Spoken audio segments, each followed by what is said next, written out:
Praise the Lord. Blessing Karnataka TV പ്രോഗ്രാമിലേക്ക് എല്ലാ പ്രേക്ഷകർക്കും യേശുക്രിസ്തുവിൻ്റെ നാമത്തിൽ എൻ്റെ സ്നേഹവന്ദനം. ഇനിയൊരു പ്രാവശ്യം കൊണ്ട് നിങ്ങളുടെ മധ്യത്തിൽ നിൽക്കുവാൻ ദൈവം സഹായിച്ച കൃപയ്ക്കാകി സ്തോത്രം.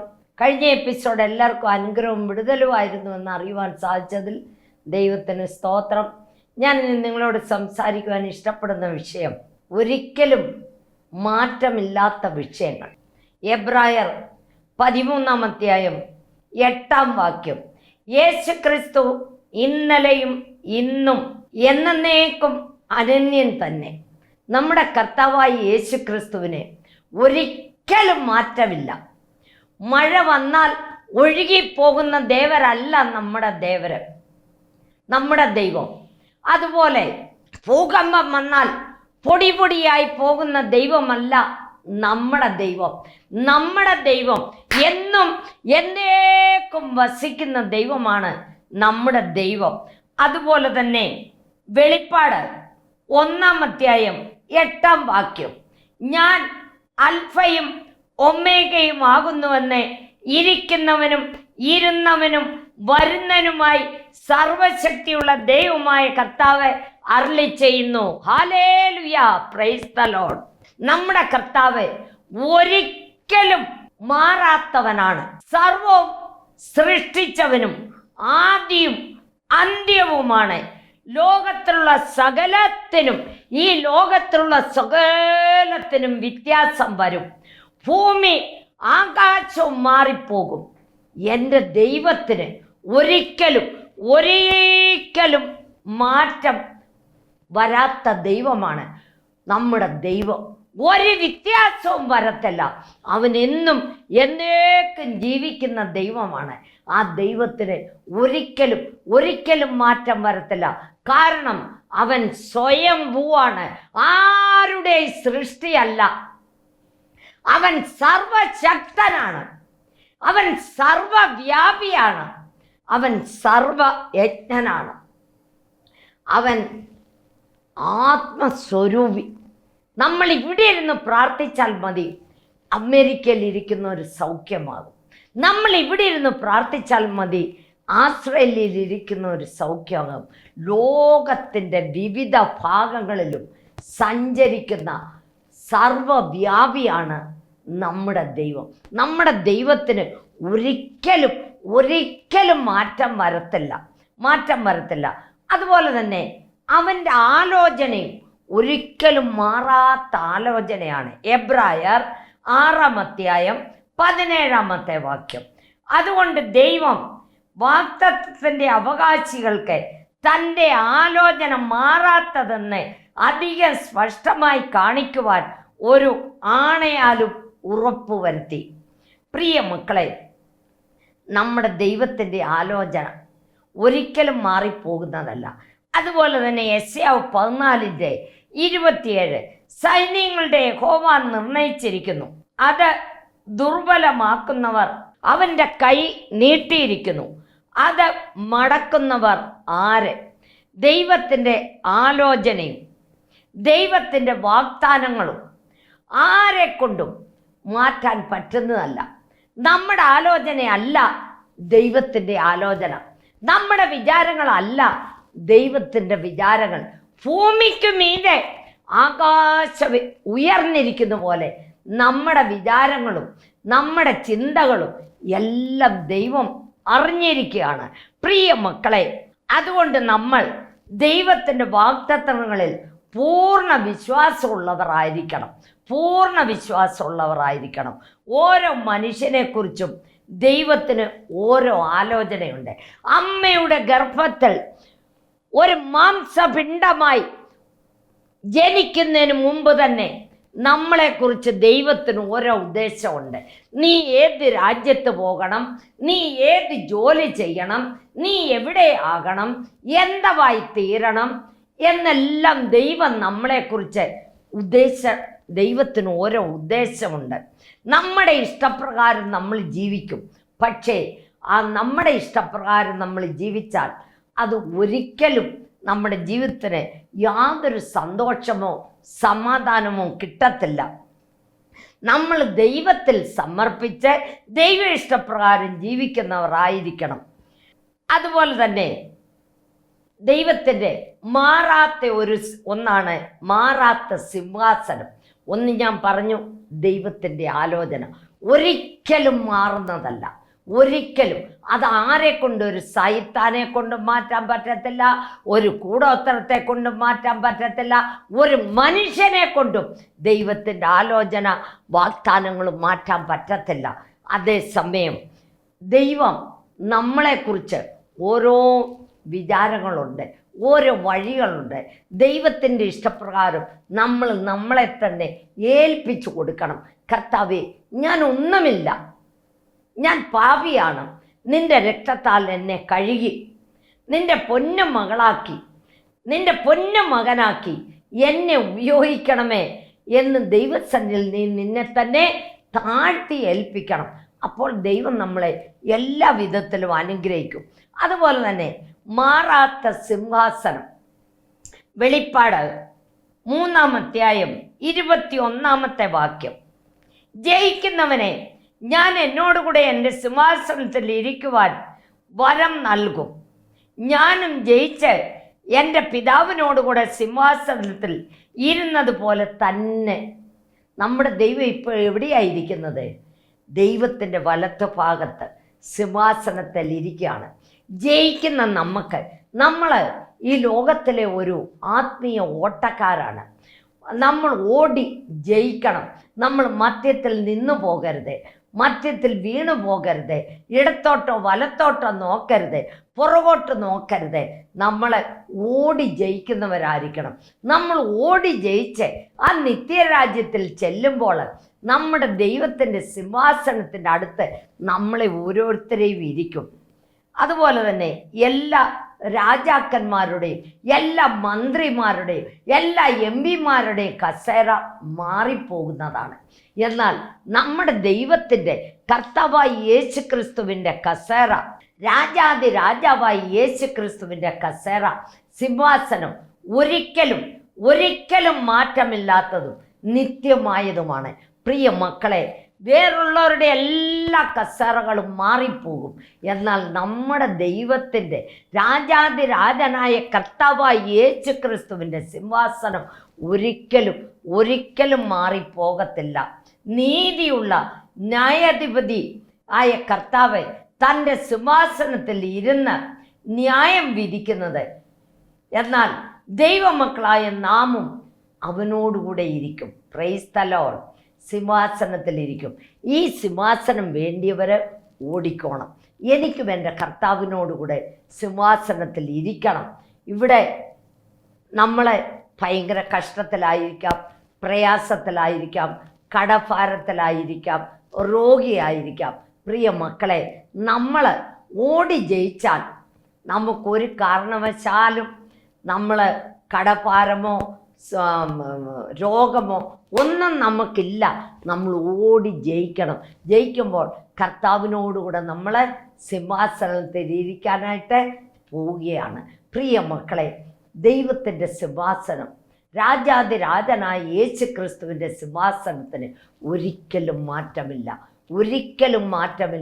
അത് ഒഴുകിപ്പോകുന്നതല്ല സിംഹാസനം, പൊടിഞ്ഞു പോകുന്നതല്ല സിംഹാസനം, നശിച്ചു പോകുന്നതല്ല സിംഹാസനം. എന്നുമെന്നേക്കും ഇരിക്കുന്ന സിംഹാസനമാണ് നമ്മുടെ യേശു ക്രിസ്തുവിൻ്റെ സിംഹാസനം. അതുപോലെ തന്നെ നിത്യമായ വീണ്ടെടുപ്പ്.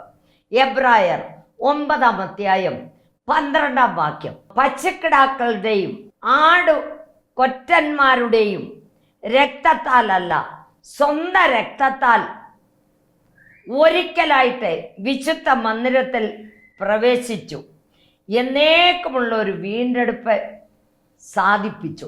Price the lord. ഹല്ലേലൂയ.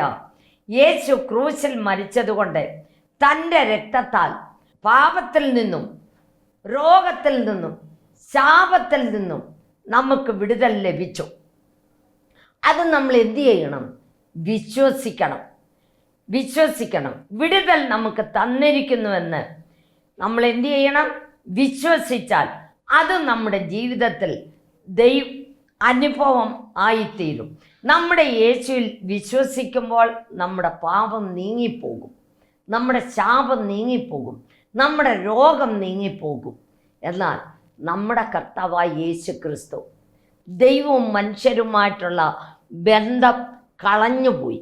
ആ ബന്ധവിനെ ഒന്നിക്കുന്നതിന് വേണ്ടിയാണ് കർത്താവായ യേശു ക്രിസ്തു നമ്മളെ രക്ഷിക്കുന്നതിന് വേണ്ടി, നമ്മൾ പാപക്കുഴിയിൽ കിടന്ന നമ്മളെ മോക്ഷരാജ്യത്തിൽ കൊണ്ടുപോകുന്നതിന് വേണ്ടിയാണ് നമ്മുടെ കർത്താവായ യേശു ക്രിസ്തു ഒരു തുള്ളി രക്തമില്ലാതെ നമുക്ക് വേണ്ടി ഒഴുക്കിയത്.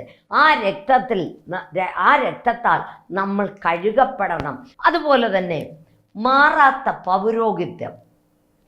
ഇച്ചിരി മുമ്പേ ഞാൻ എന്നെ പറഞ്ഞേ, നിത്യമായ വീണ്ടെടുപ്പ്, മാറാത്ത പൗരോഹിത്യം. എബ്രായർ 7-ാം അധ്യായം 24-ാമത്തെ വാക്യം. ഇവനോ എന്നേക്കും ഇരിക്കുന്നത് കൊണ്ട് മാറാത്ത പൗരോഹിത്യമാകുന്നു പ്രാപിച്ചിരിക്കുന്നത്. Praise the lord, hallelujah. നിത്യമായി നമുക്ക് വേണ്ടി മധ്യസ്ഥത ചെയ്യുന്ന ശ്രേഷ്ഠ മഹാപുരോഹിതനാണ് യേശു ക്രിസ്തു. നമുക്ക് വേണ്ടി മധ്യസ്ഥത, നമ്മുടെ അഡ്വക്കേറ്റാണ്. സാത്താൻ നിന്നുകൊണ്ട് പറയും, അയ്യോ ഇവളെന്തെല്ലാം ചെയ്തു വന്നതാണെന്നറിയാമോ, ഇവൻ എന്തെല്ലാം ചെയ്തു വന്നതാണെന്ന് അറിയാമോ, സാത്താൻ നിന്നുകൊണ്ട് പറയും. അപ്പോൾ നമ്മുടെ കർത്താവായ യേശു ക്രിസ്തു നമ്മൾക്ക് വേണ്ടി നിന്ന് വാദിക്കും. എൻ്റെ മകള് എൻ്റെ രക്തത്താൽ കഴുകപ്പെട്ട് അവിടെ പാപങ്ങളെല്ലാം ഞാൻ ക്ഷമിച്ചിരിക്കുന്നു, അവൻ്റെ പാപങ്ങളെല്ലാം ഞാൻ ക്ഷമിച്ചിരിക്കുന്നു എന്ന് ദൈവത്തോട് വാദിക്കും, സാത്താനോട് വാദിക്കും. നിത്യമായി നമുക്ക് വേണ്ടി മധ്യസ്ഥ ചെയ്യുന്ന ശ്രേഷ്ഠ മഹാപുരോഹിതനാണ് യേശു ക്രിസ്തു. അതായത് 1 തീമോത്തി 2:5 വാക്യം. ദൈവം ഒരുവനല്ലോ, ദൈവത്തിനും മനുഷ്യർക്കും മധ്യസ്ഥനും ഒരുവൻ, അവനെ യേശു ക്രിസ്തു. മറ്റ് പുരോഹിതന്മാർ എല്ലാവരുടെയും പൗരോഹിത്യം നീങ്ങിപ്പോയി. അവർ വർഷം തോറും യാഗം അർപ്പിക്കണമായിരുന്നു. എന്നാൽ യേശു ക്രിസ്തു ഒരിക്കലായി നമുക്ക് വേണ്ടി ഇന്ന് ദൈവത്തിൻ്റെ വലത്തുഭാഗത്തിരുന്ന് നമുക്ക് വേണ്ടി മധ്യസ്ഥത ചെയ്യുകയാണ്. മധ്യസ്ഥ ചെയ്യുന്ന മഹാപുരോഹിതനാണ്. ആ പൗരോഹിത്യം ഒരിക്കലും ഒരു കാലത്തും മാറുന്നതല്ല. കർത്താവിൻ്റെ വലത്തുഭാഗത്തിരുന്ന് നമുക്ക് വേണ്ടി മധ്യസ്ഥ ചെയ്യുന്ന ആ പുരോഹിതൻ, ആ പൗരോഹിത്യം ഒരിക്കലും ശ്രേഷ്ഠ മഹാപുരോഹിതനാണ്. ആ പൗരോഹിത്യം ഒരിക്കലും മാറുന്നതല്ല, ഒരു കാരണവശാലും മാറുന്നതല്ലത്. മാറ്റമില്ലാത്ത പൗരോഹിത്യമാണ് നമ്മുടെ കർത്താവായ യേശു ക്രിസ്തുവിന് കിട്ടിയിരിക്കുന്നത്. അതുപോലെ തന്നെ ഇളകാത്ത രാജ്യം. എബ്രായർ 12:28. ആകയാൽ ഇളകാത്ത രാജ്യം പ്രാപിക്കുന്നതുകൊണ്ട് നാം നന്ദിയുള്ളവരായി ദൈവത്തിന് പ്രസാദം വരുമാറ് ഭക്തിയോടും ഭയത്തോടും കൂടെ സേവ ചെയ്യുക. Price the Lord. നമ്മൾ ഇവിടെ കൈപ്പണിയല്ലാത്ത ഭവനമാണ് ദൈവം നമുക്ക് ഒരുക്കുന്നത്. ഭൂമിയിലുള്ള സകല ഭവനങ്ങളും സകല രാജ്യങ്ങളും ഭൂമിയും ഒരു ദിവസം ഇളകുന്നതാണ്. എല്ലാം നമ്മളിവിടെ ആരാണ്? പ്രവാസികളാണ്. നമ്മൾ ഇവിടുത്തുകാരല്ല. ഇവിടെ കന്നഡക്കാർ പറയും ഞങ്ങൾ ചന്ത ചെയ്യാൻ വന്നവരാണെന്ന്. ചന്ത ചെയ്തിട്ട് അവിടെ തന്നെ ഇരിക്കുമോ? ഇല്ല, വീട്ടിൽ പോകും എന്ന് പറഞ്ഞ പോലെ നമ്മൾ ഇവിടുത്തുകാരല്ല. നമുക്ക് നമ്മുടെ പൗരോഹിത്യം, നമ്മുടെ രാജ്യം സ്വർഗരാജ്യമാണ്. നമുക്ക് വേണ്ടി കൈപ്പണിയല്ലാത്ത ഭവനം ദൈവം ഒരുക്കിക്കൊണ്ടിരിക്കുകയാണ്. ഭൂമിയിലുള്ള സകല രാജ്യങ്ങളും ഒരു ദിവസം എല്ലാം ഇളകിപ്പോകും, സകലവും ഇളകിപ്പോകും. ഭൂമിയും അതിൻ്റെ പണിയും വെന്തു പോകുമെന്നാണ്. എന്നാൽ നീ ദൈവത്തിനു വേണ്ടി ജീവിക്കുന്നോ? ഒരു ഇളകാത്ത രാജ്യത്തിനു വേണ്ടി നമ്മൾ ജീവിക്കുന്നവരായിരിക്കണം.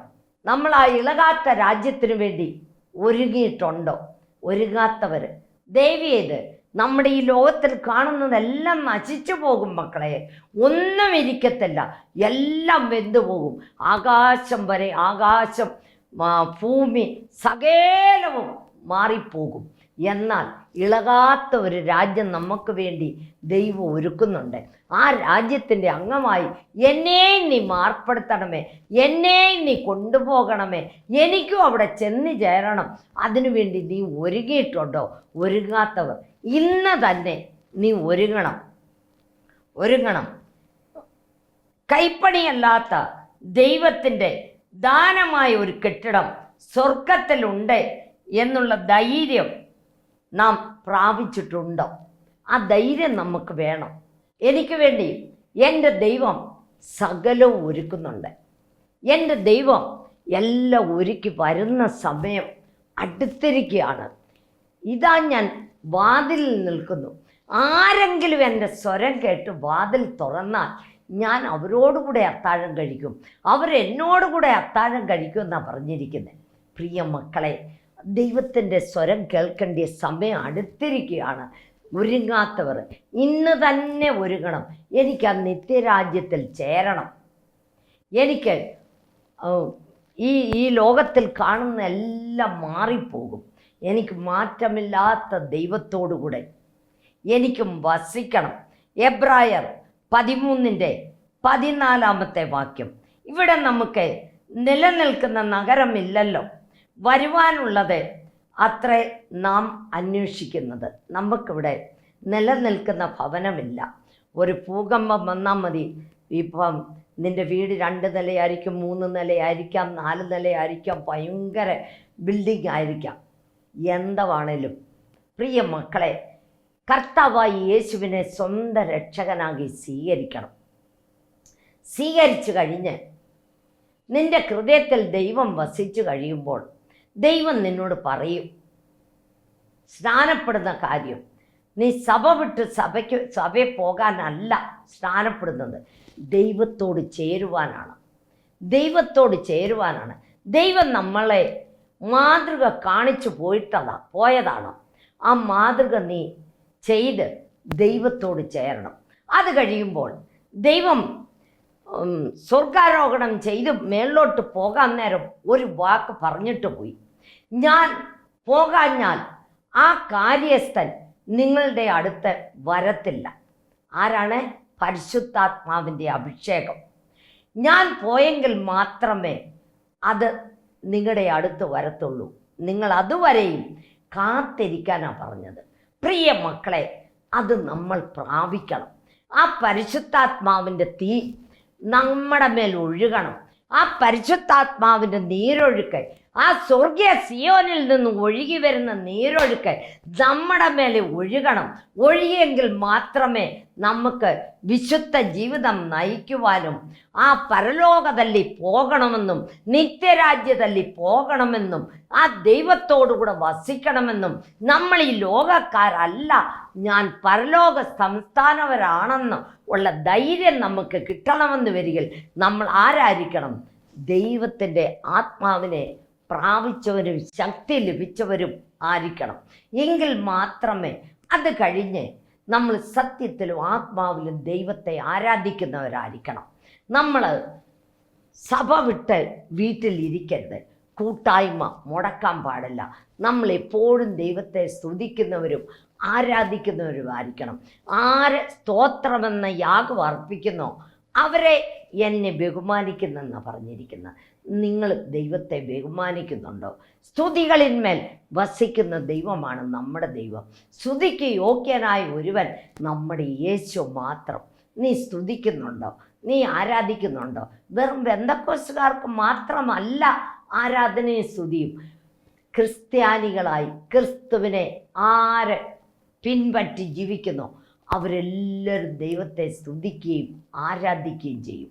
നമ്മൾ ദൈവത്തെ സ്തുതിക്കുന്നവരായിരിക്കണം, ആരാധിക്കുന്നവരായിരിക്കണം, ഇടപെടാതെ പ്രാർത്ഥിക്കുന്നവരായിരിക്കണം, മടുത്തു പോകാതെ പ്രാർത്ഥിക്കുന്നവരായിരിക്കണം, പോരാടി പ്രാർത്ഥിക്കുന്നവരായിരിക്കണം. ദൈവസന്നിധിയിൽ നമ്മളെപ്പോഴും താണിരുന്ന് വചനം എന്നിലും നമ്മൾ ആരിലും വസിക്കണമെന്നാണ് പറഞ്ഞിരിക്കുന്നത്. ദൈവത്തിലും വസിക്കണമെന്നാണ് പറഞ്ഞിരിക്കുന്നത്. അങ്ങനെ വസിച്ചെങ്കിൽ മാത്രമേ നമ്മൾ ദൈവവുമായിട്ട് നമുക്കൊരു അന്യോന്യത കിട്ടത്തുള്ളൂ. ആ അന്യോന്യത ഉണ്ടെങ്കിൽ മാത്രമേ നമുക്ക് നിത്യരാജ്യത്തിൽ, സ്വർഗരാജ്യത്തിൽ പോകാൻ സാധിക്കത്തുള്ളൂ. ദൈവം നമ്മളെ ആത്മീയമാകിയും ഭൗമികമാകിയും അനുഗ്രഹിക്കും. ദൈവത്തിൻ്റെ എല്ലാ കൃപകളും വരങ്ങളും നമുക്ക് വേണമെന്ന് വരികയും നമ്മൾ ദൈവവുമായിട്ട് ഒരു അന്യോന്യതയുള്ളവരായിരിക്കണം. ആ അന്യോന്യത നിങ്ങൾക്കില്ലെങ്കിൽ ഇന്ന് തന്നെ ആ അന്യോന്യത പ്രാപിക്കണം. അതുപോലെ തന്നെ ഫിലിപ്പിയർ 3:20 നമ്മുടെ പൗരത്വമോ സ്വർഗത്തിലാകുന്നു. നോക്ക് മക്കളെ, ഞാൻ പറയുന്നതല്ല. നമ്മുടെ പൗരത്വം എവിടെയാണ്? സ്വർഗത്തിലാകുന്നു. അവിടെ നിന്ന് കർത്താവായി യേശു ക്രിസ്തു രക്ഷിതാവായി വരുമെന്ന് നാം കാത്തിരിക്കുന്നു. നമ്മൾ കാത്തിരിക്കുകയാണ്. എന്തിനു വേണ്ടി കാത്തിരിക്കുന്നേ? നമ്മുടെ കർത്താവായി യേശു ക്രിസ്തു ആ ലോകത്തിൽ നിന്നും, ആ സ്വർഗരാജ്യത്തിൽ നിന്നും വന്ന് ആ കാഹളം ധ്വനിക്കുമ്പോൾ, ആ പ്രധാന ദൂതൻ്റെ ശബ്ദം കേൾക്കുമ്പോൾ ക്രിസ്തുവിൽ മരിച്ചവർ മുമ്പേ ഉയർത്തെഴുന്നേൽക്കും. നമ്മൾ ഓരോരുത്തരും ജീവനോടിരിക്കുന്നവർ കണ്ണി അടച്ച് തുറക്കുന്നതിന് മുമ്പായിട്ട് നമ്മൾ ദൈവത്തോടുകൂടെ പോകും. പ്രിയ മക്കളെ, നീ പോകാൻ റെഡിയാണോ? നീ പോകാൻ റെഡിയായില്ലെങ്കിൽ ഇന്ന് തന്നെ റെഡിയാകണം. നമ്മുടെ ദൈവം ജീവിക്കുന്ന ദൈവമാണ്. നമ്മുടെ ദൈവം ഇവിടുത്തുകാർ പറയുന്ന പോലെ ഫാറിൻ ദേവരല്ല നമ്മുടെ ദൈവം. നമ്മുടെ ദൈവം ജീവിക്കുന്ന ദൈവമാണ്. അവൻ രാജാതിരാജനാണ്. അവൻ ഒരിക്കലും മാറ്റം വരുന്ന ദൈവമല്ല. അവൻ്റെ ആലോചനയും ഒരിക്കലും മാറ്റം വരത്തില്ല. അതുപോലെ തന്നെ അവൻ്റെ സിംഹാസനത്തിന് ഒരിക്കലും മാറ്റം വരത്തില്ല. അവൻ്റെ വീണ്ടെടുപ്പിന് ഒരിക്കലും മാറ്റം വരത്തില്ല. അവൻ്റെ പൗരോഹിത്യത്തിന് ഒരിക്കലും മാറ്റം വരത്തില്ല. അതുപോലെ തന്നെ നമ്മുടെ ദൈവം ഇളകാത്ത രാജ്യം, ദൈവത്തിൻ്റെ രാജ്യം ഇളകാത്ത രാജ്യമാണ്. ഈ ലോകത്തിലുള്ള സകലതും മാറിപ്പോവും. ദൈവത്തിൻ്റെ രാജ്യം ഒരിക്കലും മാറിപ്പോകത്തില്ല. ഇളകുന്നതല്ലാതെ, ഇളകിപ്പോകുന്നതല്ലത്. ഈ ലോകത്തിലുള്ള സകലതും ഇളകിപ്പോകും. ദൈവത്തിൻ്റെ രാജ്യം ഒരിക്കലും ഇളകുന്നതല്ല. അത് നമ്മൾ ഈ ലോകക്കാരല്ല. അതിനുവേണ്ടി നമ്മൾ ദൈവത്തിൻ്റെ വരവിന് വേണ്ടി നമ്മൾ ഓരോരുത്തരും കാത്തിരിക്കണം. നമ്മൾ കാത്തിരുന്നെങ്കിൽ മാത്രമേ നമ്മൾ ദൈവസന്നിധിയിൽ ചേരുവാനായിട്ട് സാധിക്കത്തുള്ളൂ. ഈ കഴിഞ്ഞ ദിവസം ഇവിടെ നടന്ന ഒരു സംഭവം ഞാൻ നിങ്ങളോട് പറയാൻ ആഗ്രഹിക്കുന്നു. കഴിഞ്ഞ ദിവസം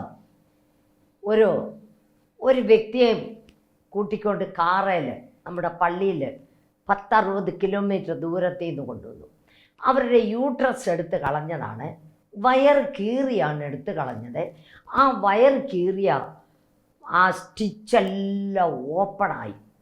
അവർ പിന്നെയും ആശുപത്രി കൊണ്ടുപോയി വീണ്ടും സ്റ്റിച്ചിട്ടിട്ടും അത് സ്വല്പം കഴിഞ്ഞപ്പോൾ വീണ്ടും അത് ഓപ്പണായി. നമ്മുടെ കൈ അവരുടെ വയറ്റിലോട്ടിടാം. അവർ തുണി വെച്ച് വലിച്ചു മുറുക്കി കെട്ടി എൻ്റെ അടുത്ത് ഞങ്ങളുടെ അടുത്ത് പ്രാർത്ഥിപ്പിക്കാനായിട്ട് കൊണ്ടുവന്നു. ഞാൻ കണ്ട് ആകപ്പാടെ ഭയന്നു പോയി. എന്നാലും എനിക്കത്ര പേടിയൊന്നും വന്നില്ല. ഞാൻ അവരോട് പറഞ്ഞു, ആശുപത്രി പോയിട്ട് നിങ്ങളോട് ഡോക്ടർ എന്നാ പറഞ്ഞെന്ന് ചോദിച്ചു. ഇത് സാത്താൻ്റെ പ്രവർത്തനമാണ്. നിങ്ങളെ നശിപ്പിക്കാനായിട്ട് സാത്താൻ പ്രേരിപ്പിക്കുകയാണ്. അവരുടെ വീട്ടിൽ ഭയങ്കര ശാപത്തിൻ്റെ കെട്ടാണ്. അവരെന്ത് മുട്ടിയാലും അവർക്ക് സമാധാനമില്ല, ശാശ്വതമില്ല. നമ്മുടെ കൈ ഇങ്ങനെ ഇറങ്ങിപ്പോകുന്ന പോലുണ്ട്. ഞാൻ നേരത്തെ ഇതൊക്കെ ചെയ്തിട്ടുള്ളവളായതുകൊണ്ടും ജോലി കണ്ടിട്ടുള്ളവളായതുകൊണ്ടും ചെയ്തിട്ടുള്ളവളായതുകൊണ്ടും എനിക്ക് മനസ്സിലായി ഇതിനി തയ്യലിട്ടാൽ നിൽക്കുകയല്ലെന്നുള്ളതായി. ഞാൻ തീ ബാറ്റെന്നും പറഞ്ഞ് ഒരു ഓയിൻമെൻറ്റ് മേടിച്ചിട്ട് ആ ഓയിൻമെൻറ്റ് പ്രാർത്ഥിച്ച് അവരുടെ കൈ കൊടുത്തിട്ട് പറഞ്ഞു, ഞാൻ ഈ മുറിവൽ മുട്ടി പ്രാർത്ഥിക്കുകയാണ്, 2 ദിവസത്തിനിടെ ഇത് കരിയുമെന്ന് പറഞ്ഞു. അതെങ്ങനെ എനിക്കറിയത്തില്ല. ഞാൻ കണ്ണുനീരോടെ എൻ്റെ ദൈവത്തോട് പ്രാർത്ഥിച്ചപ്പോൾ അവർ പോയി. പ്രാർത്ഥിച്ചു, എല്ലാം കഴിഞ്ഞ് അവർ പോയി. 3 ദിവസം കഴിഞ്ഞപ്പോൾ അവരെന്നെ വിളിച്ചിട്ട് പറയുന്നു, കംപ്ലീറ്റ് കരിഞ്ഞെന്ന്. നമ്മുടെ ദൈവം ആരാണ് മക്കളെ? അവർ ദൈവസന്നിധിയിലാണ് വന്നത്, അവർ ദൈവത്തിൻ്റെ അടുത്താണ് വന്നത്. ഇത്രയും നാളും അവരുടെ ഇഷ്ടപ്രകാരം ജീവിച്ചവരാ. ഇന്ന് അവർ കർത്താവായ യേശുവിൻ്റെ അടുക്കലാണ് വന്നത്. അവൻ വലിയ ഡോക്ടറാണ്. അവൻ്റെ കയ്യാൽ കഴിയാത്ത ഒരു വിവരവും ഇല്ല, ഒരു വിഷയവും ഇല്ല. പ്രിയ മക്കളെ, എൻ്റെ യേശുവിൻ്റെ കരം അവരെ തൊട്ടു, സമ്പൂർണ്ണ വിടുതൽ അവർക്ക് കൊടുത്തു.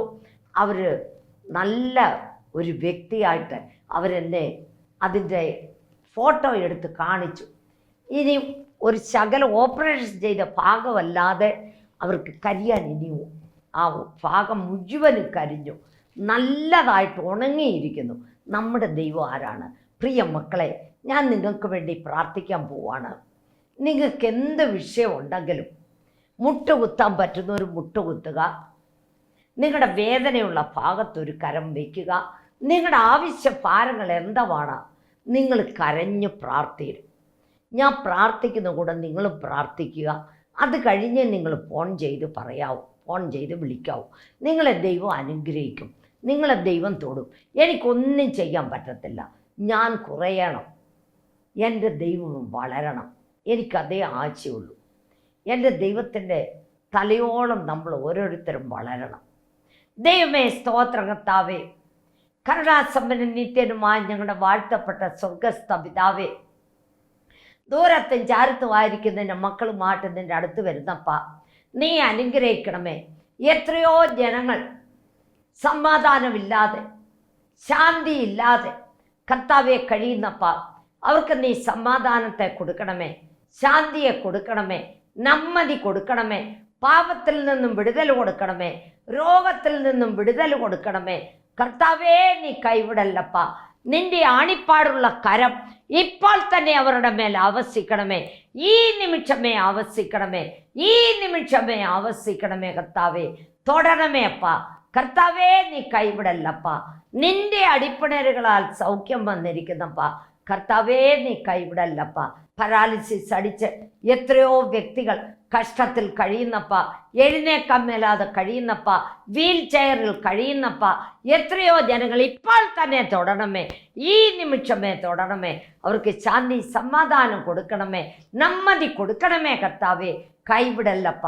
കർത്താവെ, കാൻസർ രോഗത്താൽ, ട്യൂമർ രോഗത്താൽ, കർത്താവെ അപ്പ ഗോൾ ബ്ലാഡറിൽ കല്ലായിട്ട്, കിഡ്നിയല്ലി കല്ലായിട്ട് എത്രയോ ജനങ്ങൾ വേദനയാൽ കഷ്ടപ്പെടുന്നപ്പ, അവർക്ക് നീ സമാധാനം കൊടുക്കണമേ, നമ്മതി കൊടുക്കണമേ, വിടുതൽ കൊടുക്കണമേ, ഇപ്പോൾ തന്നെ വിടുതൽ കൊടുക്കണമേ. കർത്താവെ, ഏതെല്ലാം കടഭാരത്താൽ കർത്താവെ വീട് പണി പൂർത്തിയാക്കാതെ, മക്കളുടെ വിവാഹം നടക്കാതെ, കർത്താവെ ഏതെല്ലാം വിധത്തിൽ മക്കളില്ലാത്തവർക്ക് നീ മക്കളെ കൊടുക്കണമേ. നീ അവിടുന്ന് തൊടണമേ. അടിപ്പിണരുകളാൽ ഞങ്ങൾക്ക് സൗഖ്യം വന്നിരിക്കുന്നപ്പാ, നിന്റെ അടിപ്പിണരുകളാൽ സൗഖ്യം വന്നിരിക്കുന്നപ്പാ. കർത്താവേ, നീ തൊടണമേ, എല്ലാവരും നീ തൊടണമേ, കൈവിടല്ലപ്പാ. ആദ്യ അവസാനം നീ കൂടെ ഇരിക്കണമേ. യേശു ക്രിസ്തുവിൻ്റെ നാമത്തിൽ ചോദിക്കുന്നു, കൃപയോടെ കേൾക്കണമേ. ആമേൻ. നിങ്ങളുടെ പ്രാർത്ഥനയിൽ ഞങ്ങളെയും ഞങ്ങളുടെ കുടുംബത്തെയും ഞങ്ങളുടെ സഭയെയും ഞങ്ങളുടെ വേലയും ഓർത്ത് പ്രാർത്ഥിക്കണമെന്ന് അപേക്ഷിക്കുന്നു. നിങ്ങളുടെ പ്രാർത്ഥനാ വിഷയം ഞങ്ങൾക്ക് ഫോൺ ചെയ്താൽ ഞങ്ങൾ നിങ്ങൾക്ക് വേണ്ടി പ്രാർത്ഥിക്കുന്നതാണ്. God bless you. Praise the Lord.